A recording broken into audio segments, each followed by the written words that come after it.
నా YouTube channel చూస్తున్న మీ అందరికీ స్వాగతం.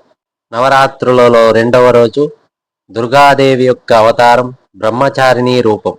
దుర్గా నవరాత్రులలో సాయంత్రం పూట అమ్మవారిని బ్రహ్మచారిణి రూపంలో దర్శించి అమ్మవారి గుడిలో కూర్చొని ఈ మంత్రాన్ని 11 మార్లు పఠించండి. మీకున్న సమస్త దోషాలు తొలగిపోయి ఆనందైశ్వర్యాలను ప్రసాదిస్తుంది దుర్గాదేవి.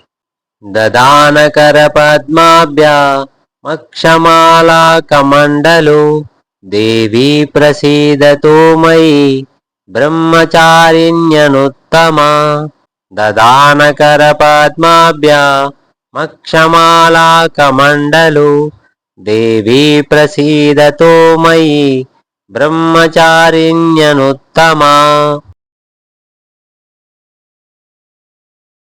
దదానకర పద్మాభ్యా మక్షమాలా కమండలు దేవీ ప్రసీదతు మయి బ్రహ్మచారిణ్యనుత్తమా. దదానకర పద్మాభ్యా మక్షమాలా కమండలు దేవీ ప్రసీదతు మయి బ్రహ్మచారిణ్యనుత్తమా. దదానకర పద్మాభ్యా మక్షమాలా కమండలు దేవీ ప్రసీదతు మయి బ్రహ్మచారిణ్యనుత్తమా. దదానకర పద్మాభ్యా మక్షమాలా కమండలు దేవీ ప్రసీదతు మయి బ్రహ్మచారిణ్యనుత్తమా. దదానకర పద్మాభ్యా మక్షమాలా కమండలు దేవీ ప్రసీదతు మయి బ్రహ్మచారిణ్యనుత్తమా.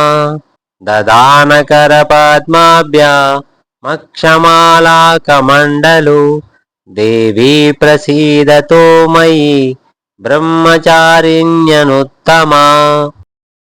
దదానకర పద్మాభ్యా మక్షమాలా కమండలు దేవీ ప్రసీదతు మయి బ్రహ్మచారిణ్యనుత్తమా. దదానకర పద్మాభ్యా మక్షమాలా కమండలు దేవీ ప్రసీదతు మయి బ్రహ్మచారిణ్యనుత్తమా. దదానకర పద్మాభ్యా మక్షమాలా కమండలు దేవీ ప్రసీదతు మయి బ్రహ్మచారిణ్యనుత్తమా.